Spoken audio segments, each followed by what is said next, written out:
Bonjour, je suis Anne Serré, je suis photographe et web designer. J'aide les femmes entrepreneurs ambitieuses à changer le monde. Alors aujourd'hui, je suis vraiment ravie de te retrouver pour cette vidéo parce que je vais t'expliquer un petit peu comment fonctionne le référencement naturel.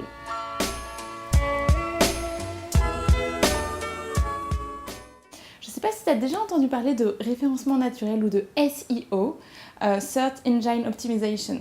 En fait, c'est toutes les techniques qu'on a pour plaire à Google. Ouais, parce que, soyons réalistes, on a tous le même objectif. On veut que quand nos clients nous cherchent, ils nous trouvent. Et comment est-ce que nos clients nous cherchent aujourd'hui? Ils passent par les moteurs de recherche et notamment par Google. Donc, comme Google a des techniques pour référencer les sites internet, et ben donc nous, on a des techniques pour plaire à Google. La première technique, c'est de poster des articles de blog régulièrement sur ton site. La deuxième technique, c'est l'utilisation de médias comme la photo ou la vidéo. La troisième technique, c'est de bien hiérarchiser ton texte. Et la quatrième technique, c'est les mots-clés que tu vas utiliser. Donc je vais voir tous ces points un par un avec toi. Donc le premier point dont je t'ai parlé, c'était de publier régulièrement sur ton site internet. Donc en effet, maintenant, un site internet a quasiment tout le temps un blog. Pour être bien référencé sur Google, il faut régulièrement alimenter ce blog avec des articles de qualité. Donc je vais t'expliquer dans les différents points en quoi consiste un article de blog de qualité, mais sache que publier régulièrement du contenu, c'est la base. En fait, Google scanne régulièrement tous les sites internet, 1 à 2 fois par jour. Il scanne tous les sites internet de la planète et il mémorise ceux qui bougent ou ceux qui bougent pas. Il estime que s'il se passe rien sur ton site, c'est peut-être qu'il est abandonné et il va venir de moins en moins voir s'il y a des nouvelles choses. Et donc, tu as de moins en moins de chances d'être bien référencé et d'apparaître en première page de Google. Lié à ça, quelque chose d'important, ça va être que tes articles de blog soient partagés. Partagés sur les réseaux sociaux, partagés sur d'autres sites. Il faut vraiment que ça vive, tu vois, Google il est vachement sensible à ça, il faut que ça bouge, que ça vive, qu'il se passe des choses. Donc ça, vraiment, premier truc, j'insiste, pour que Google kiffe ton site, il va falloir vraiment que tu l'alimentes régulièrement, je compte sur toi. Le deuxième point dont je voulais te parler, c'est d'utiliser dans tes articles des photos et des vidéos.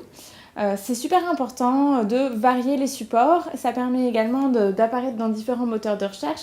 Je sais que YouTube et Google sont super copains, et donc si tu as des vidéos sur ton site ou sur ton blog, ça va mieux se passer avec Google. Également d'utiliser des photos parce que Google Images, c'est un truc qui marche super bien. Donc je te conseille vraiment de ne pas négliger cet aspect-là à chaque fois que tu publieras un article sur ton blog. Allez, le troisième point dont je voulais parler avec toi, c'est de bien hiérarchiser ton site. En fait, Google aime le contenu bien hiérarchisé, un peu comme ta prof de philo à l'école. Ouais, ça a l'air chiant comme ça, mais tu verras, c'est pas si compliqué. En fait, quand tu développes une idée dans ton article de blog, il va falloir que tu l'organises bien avec ton titre principal, des sous-titres et chaque idée et chaque point bien développé.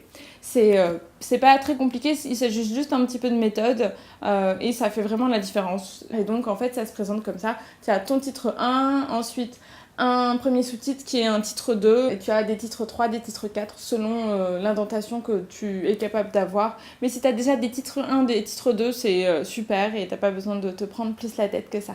Voilà. Et le dernier point, c'est pas le moins important, c'est les mots-clés. Alors, tu auras peut-être déjà entendu parler de mots-clés. Qu'est-ce qu'un mot-clé? Un mot-clé, en fait, c'est pas un mot. Ça peut être un mot, mais généralement, c'est une suite de mots, c'est une expression.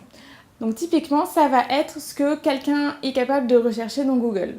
Donc on peut faire des recherches plus ou moins longues selon, et ça sera à toi de varier. L'idée en fait, c'est que sur chacune des pages de ton site, et la même chose pour tes articles de blog, il y ait un mot-clé qui chapeaute cette page, qui chapeaute cet article. Donc si on prend mon exemple et que j'écris un article sur le contenu web, je pourrais très bien utiliser comme mot-clé contenu web ou contenu site internet ou contenu de qualité ou comment écrire du contenu de qualité. C'est un petit peu long, mais c'est possible. Si j'en écris plusieurs, peut-être que j'utiliserai toutes ces variantes pour avoir différents mots-clés sur différents articles qui ont le même sujet, mais que j'aurais peut-être écrit d'une manière différente pour aborder des points différents. En tout cas, voilà, c'est typiquement ce que quelqu'un pourrait chercher sur Google, taper sur Google pour avoir des informations sur le contenu, par exemple. Et moi, comme j'ai la réponse, je vais essayer de mettre ces mots-clés. L'idée, ça va être de trouver des mots-clés que les gens cherchent beaucoup, mais qui sont peu utilisés par tes concurrents. Comme ça, tu auras la meilleure chance d'être au top et en première page de Google. Enfin, tu vois l'idée. Voilà. Bah, écoute, j'espère que toutes ces petites infos t'aident. En attendant, n'hésite pas à me poser des questions. À bientôt! Si cette vidéo t'a plu, n'hésite pas à t'abonner à ma chaîne YouTube pour ne louper aucun de mes prochains conseils, ou à regarder les vidéos que j'ai déjà faites pour aider les entrepreneurs à dévoiler leurs talents en ligne.